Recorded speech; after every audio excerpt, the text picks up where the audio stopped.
Hello, welcome back. Who thought I would be here today? I'm filming my 12-month update. I can't even believe I'm saying those words. It's been a year since I've stopped using steroids. Steroids are something that I have been using ever since I can remember. Literally from the age of 6 months to the age of 28, I was using steroids on and off, constantly, every other day.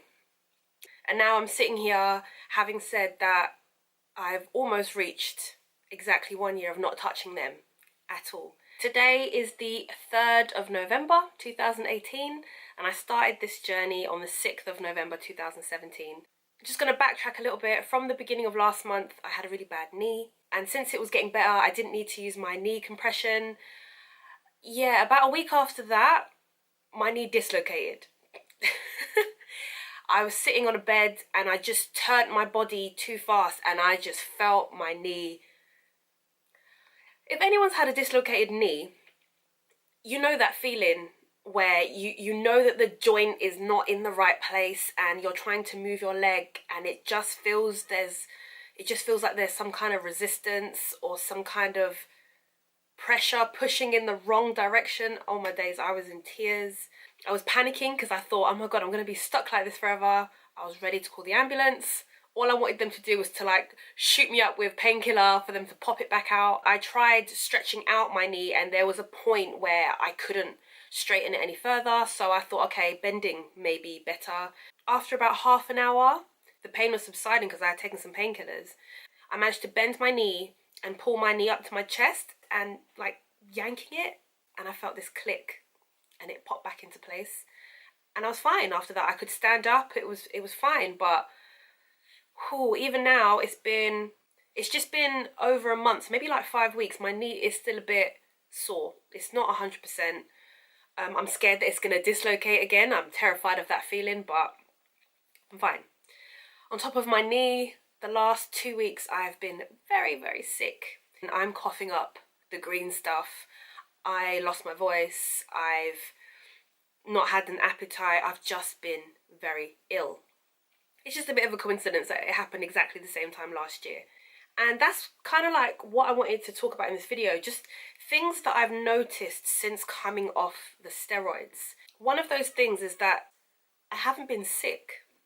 Exactly this time last year, I was ready to go see the fireworks and I got sick, which then led to my skin to flare and the whole shebang of me going to work in a really bad mood because I was sick and my skin was hurting, and the whole withdrawal started literally a year ago from now, almost to the day. And since that day, November 6th, I haven't been sick. Now when I say sick, I mean in bed, stuffy nose, coughing, headaches, flu-like symptoms. I haven't had anything like that for a whole year. For me, that is quite weird. I used to get sick a lot more. A lot of people around me have been getting sick and I haven't caught anything off them. I don't know if that's because the steroids are out of my system and my immune system is just a lot better. Is it a coincidence? Maybe. I might get sick from now on, just randomly. Another thing I've noticed is that my hair is growing really fast. Some of you that follow me because of my hair journey that I've kind of did a video on, or just my hair in general, my curly hair. Prior to my hair journey, I used to straighten my hair every single day. Every single day, maybe twice a day if I was going out in the evening. I know, it's terrible. And my hair used to sit like up here. It was very thin, it was all broken. It was awful. So when I put out my first video on this channel, I was a few years into my healthy hair journey. And my hair was long. It was very long. But to the extent that my hair has grown in the last year, it's incomparable. If I show you how long my hair has grown now, let me take something from the back. It's like below my boob. So we're reaching belly button. My belly button's down here.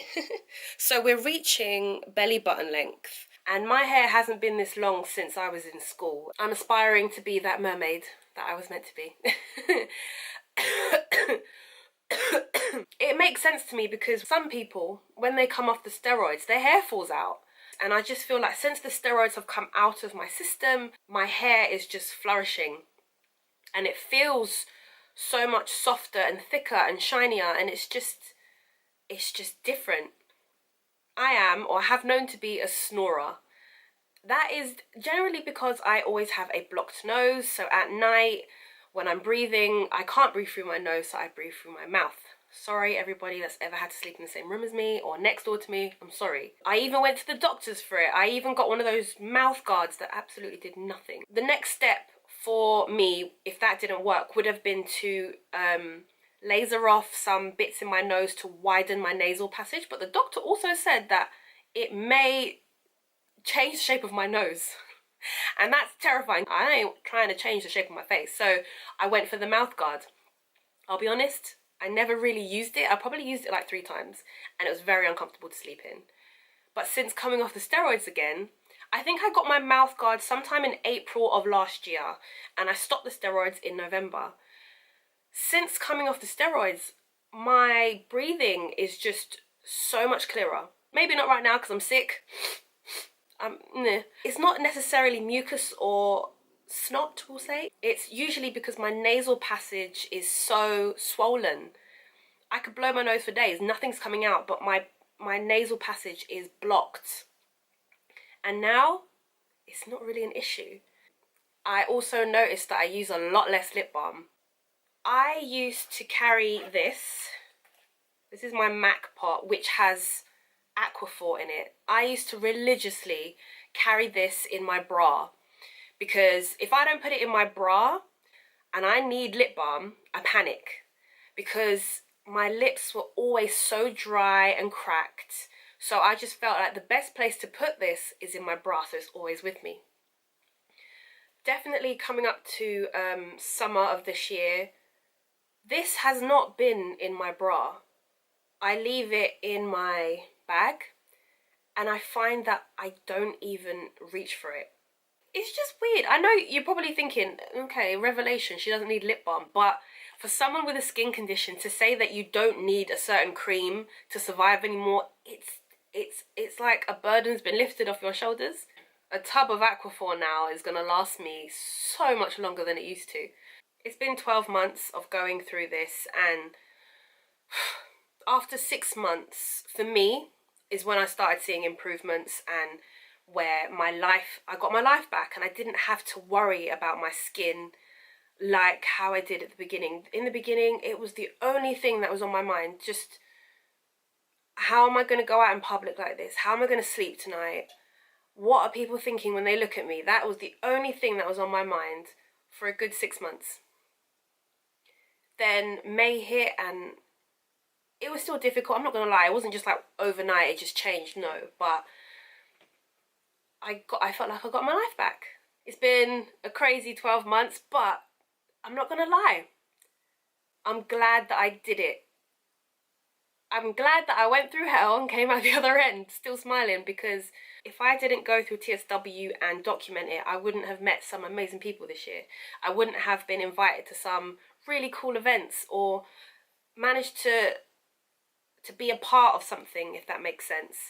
Even just getting my face in the paper, it might have been a bit embarrassing, you know, literally bruised looking, but the amount of comments that I've had from people saying that they read my article and they kind of understand what's going on with their bodies, then if I've helped one person, then that's the point, right?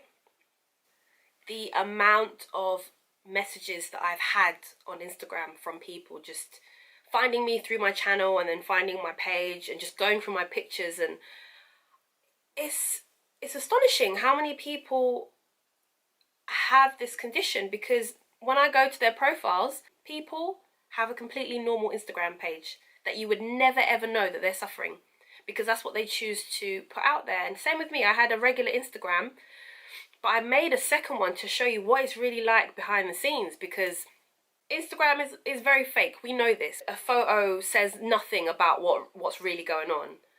So it's just crazy when I see someone message me, they're saying that they've gone through withdrawal and they're going through it for like 3 months, and I go on their page and their photos are beautiful and they're smiling, but they're telling me that they've lost their job or that they can't take care of their family.